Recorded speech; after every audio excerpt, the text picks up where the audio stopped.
and call upon your mother, and she'll talk to you in your sleep. Definitely, Powerful. definitely. Yeah, definitely powerful, man. I mean, you two are titans, man. I mean, the way y'all breaking these quantum perspectives down. Wow. Moving on, we're gonna keep moving. We're gonna go fast with this. We're not gonna just dwell on one thing. We're gonna keep it moving. In terms of divine thoughts, this is something I've noticed. People will read something, they will read ancient texts, they will believe it. They will say, damn, we gods, y'all. We are ancient gods. We are. A lot of people will say, I am God having a human experience, and they will believe that.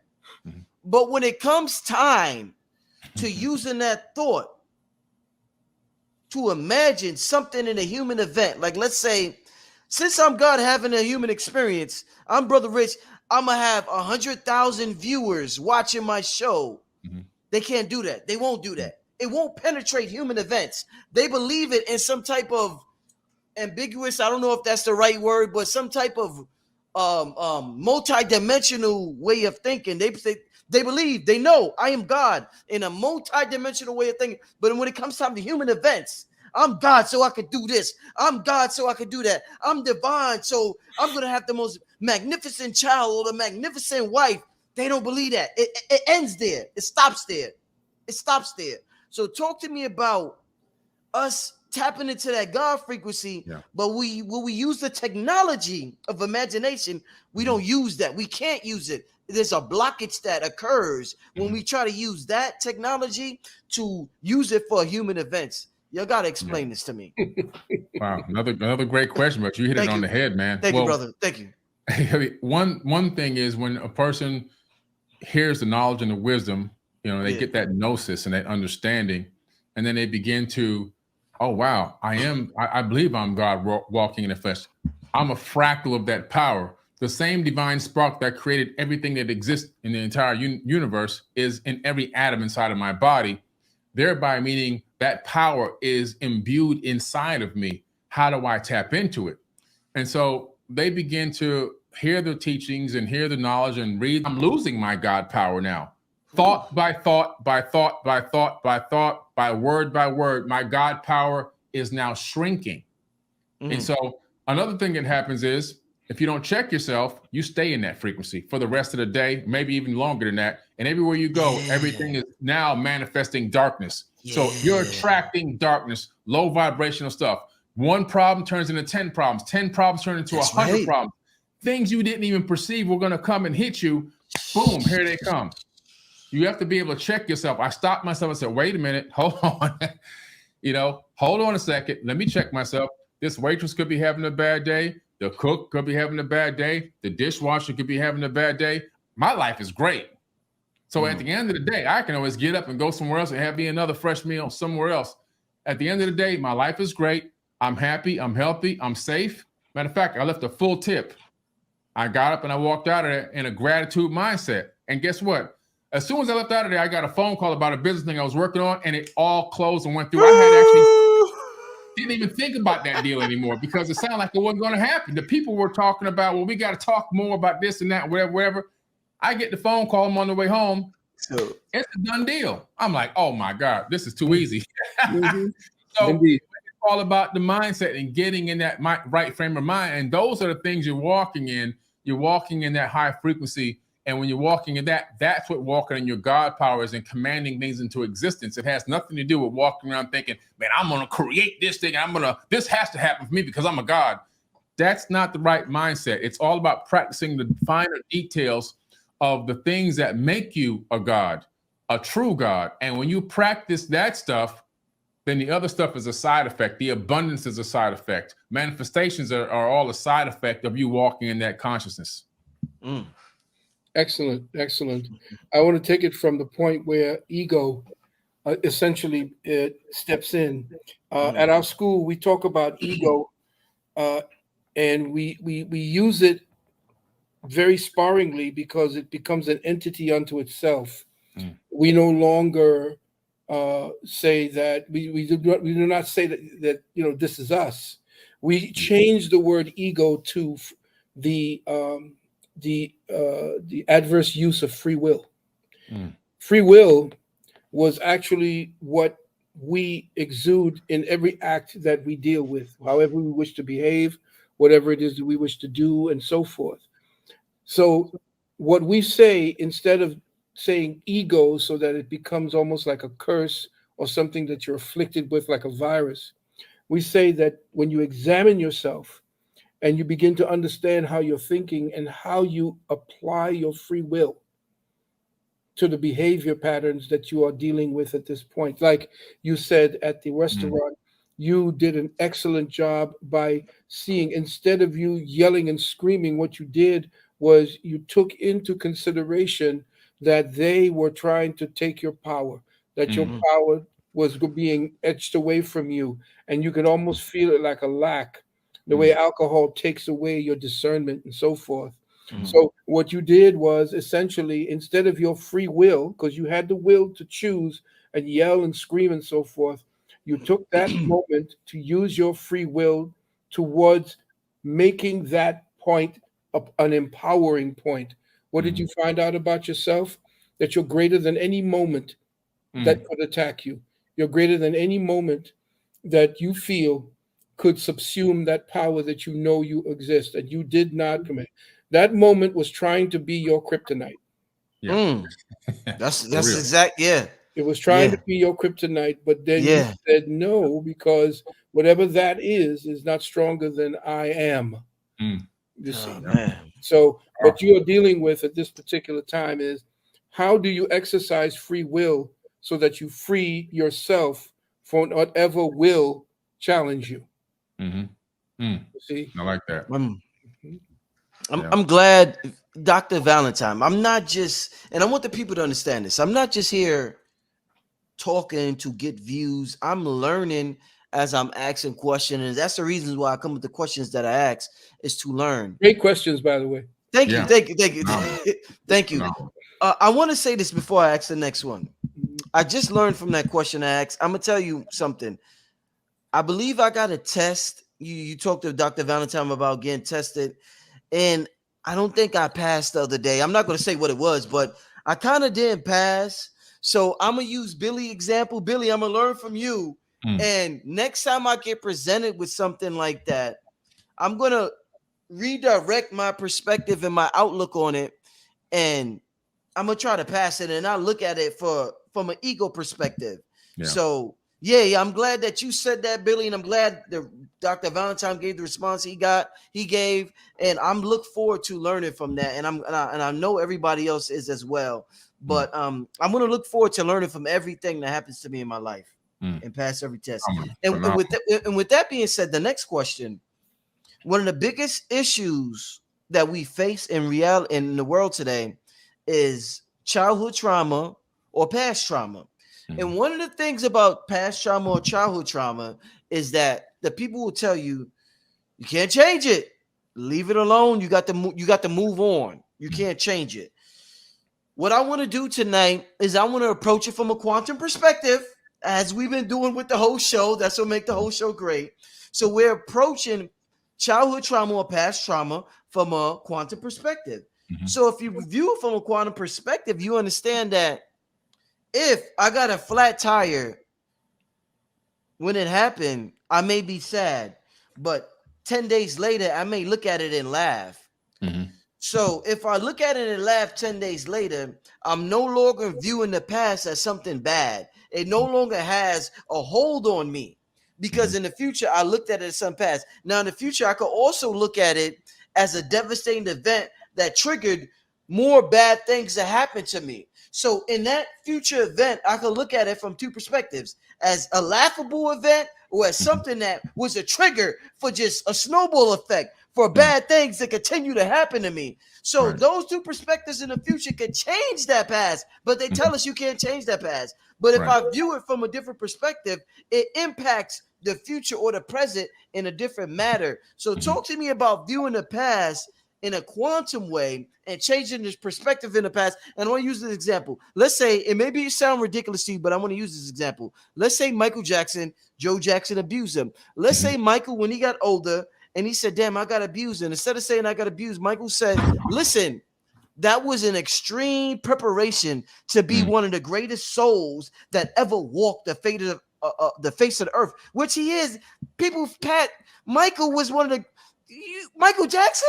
Everybody know Michael Jackson. So what if Michael viewed his childhood?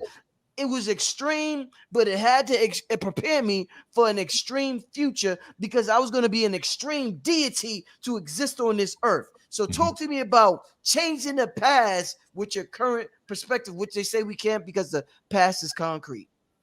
Well, it's pretty interesting. Again, another phenomenal question. I mean, you got the passion going tonight, Rich. Thank you. Thank you. Lit up, and the patterns in the brain dictate what's wrong with you.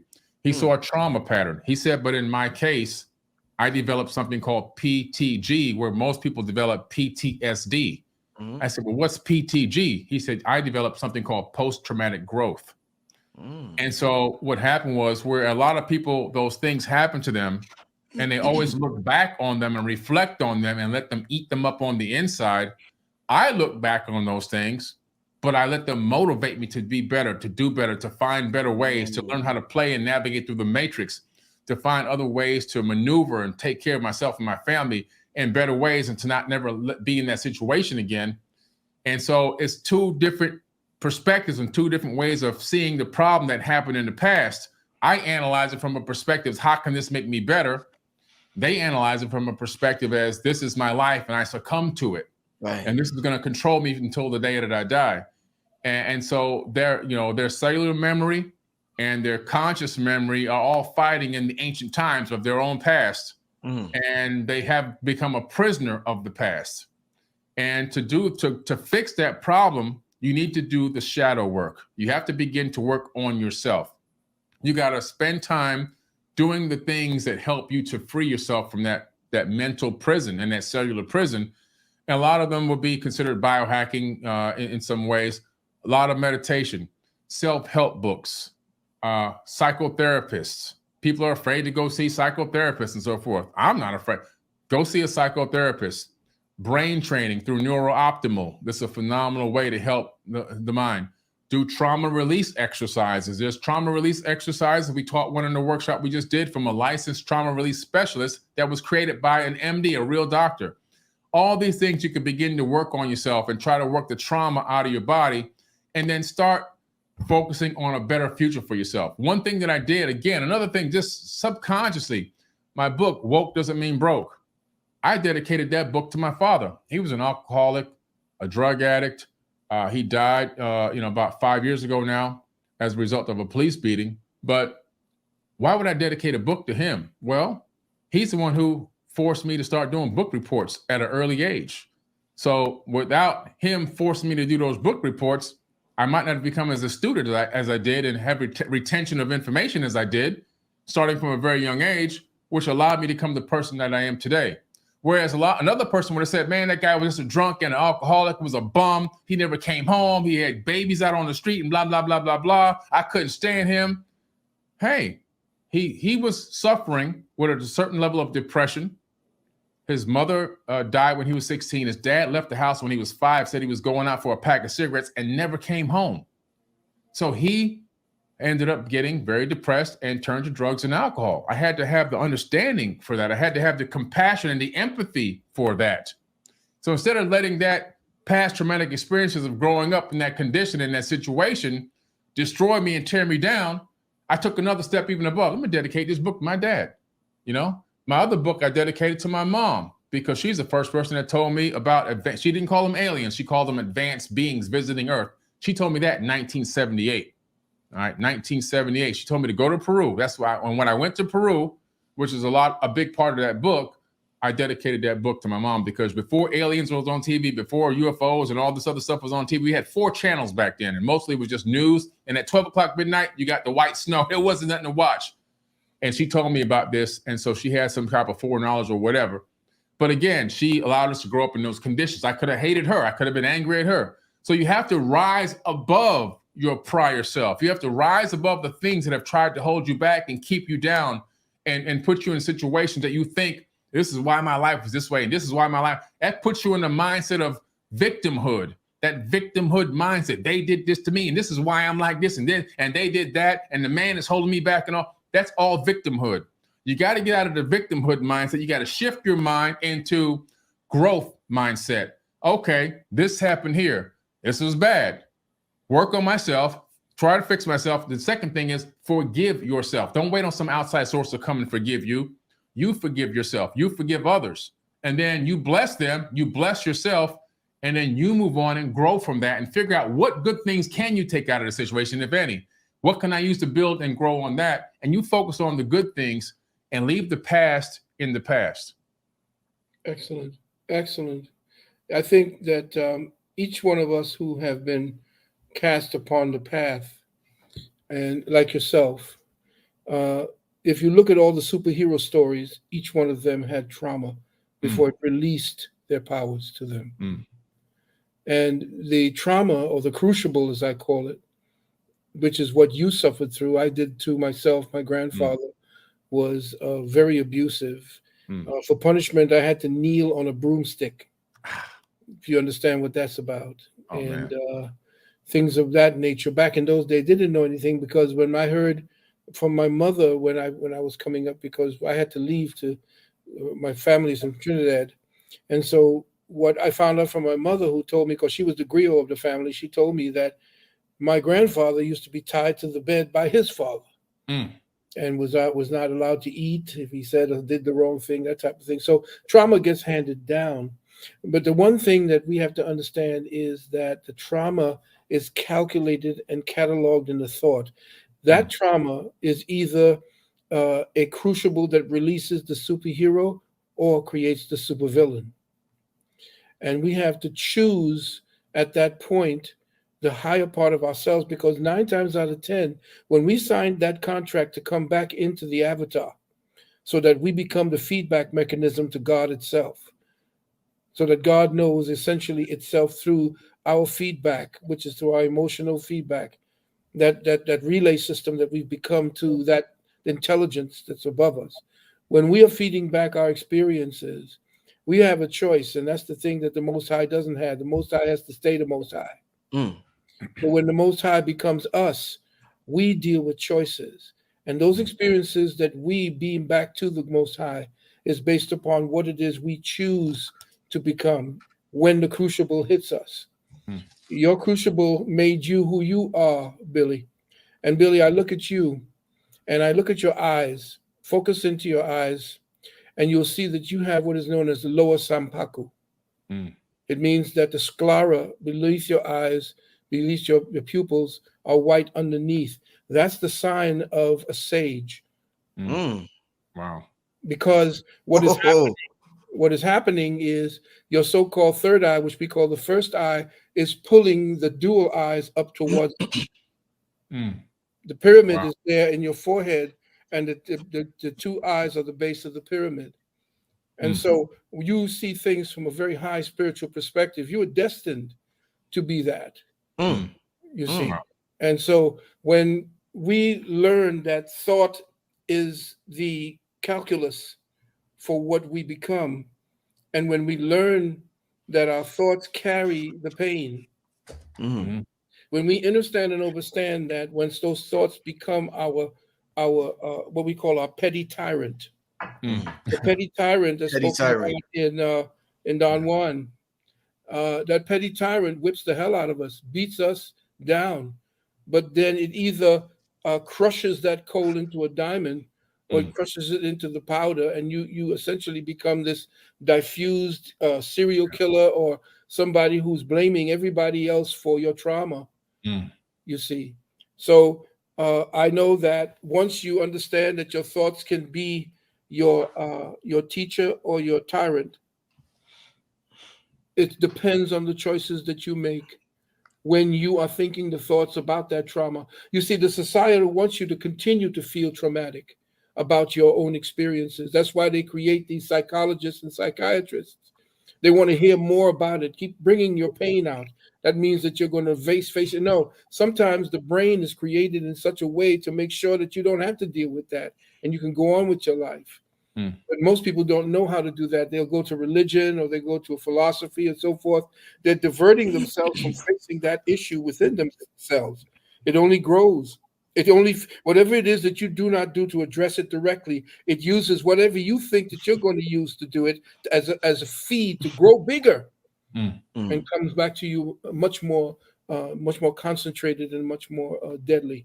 So I recommend, and first of all, I commend you too for all of what have you've done and what have you've accomplished in holding on to the minds and hearts of people who trust you. That's the thing that you all have created within your whole sphere of influence, trust. And you have to understand that I cherished my reputation, even though it was, it ain't the best of the best. I'm a jackass and an asshole from when I was young too. But once you understand that essentially it's a crucible that you grow into, and that you're here to serve, you don't use this intelligence. You can become, they're telling us how to use our intelligence in TV shows like, what is it, Empire and everything. Why we got to use our intelligence to prey upon our own people instead of pray for our people, right? To uplift them. So what I would say to you, beloved brothers, keep doing what you're doing as an elder. I'm in my 70s now, and I'm looking down and I'm saying, well, what the hell is going to happen with all this? Well, I'm glad to say that you guys got hold of the torch and you all are taking it forward. Thank you. Thank you, sir. I want to hurry up. I'm going to move to this next question because we're moving at a fast rate tonight. I heard a black woman the other day, probably about 2 weeks ago. She was crying. I don't know the gentleman's name from Memphis. There was a gentleman who recently got killed by the police. It was all over do any of you know the name Nichols? Or I don't want to by the four black cops, by the four by the four. I don't want to mispronounce his name, dude. Tyree Nichols, something like that. I think. I apologize for not knowing his name and mentioning him, but yeah. So she was crying about the situation, and she was saying, "God, why does God like?" It's a hell of an experience being black in this realm. Like, if you're black, you're just like, God damn, when does it end? Generation after, like Billy just talked about his father being killed by police. Billy know what I'm talking about, and I'm sorry to bring that up, Billy, but it's like when does this end? So I was thinking I was trying to think from a quantum perspective and not from a reactionary, angry perspective, and I had the thought. I said, if they, just being metaphysical myself, and they say we're a walking universe and there's a universe inside of us. If ourselves are sentient, and sentient means being able to perceive or feel things, and we treat our body the way we do, we don't look at ourselves as being sentient. We abuse our bodies, and our cells are probably screaming, please stop this shit. Why are you doing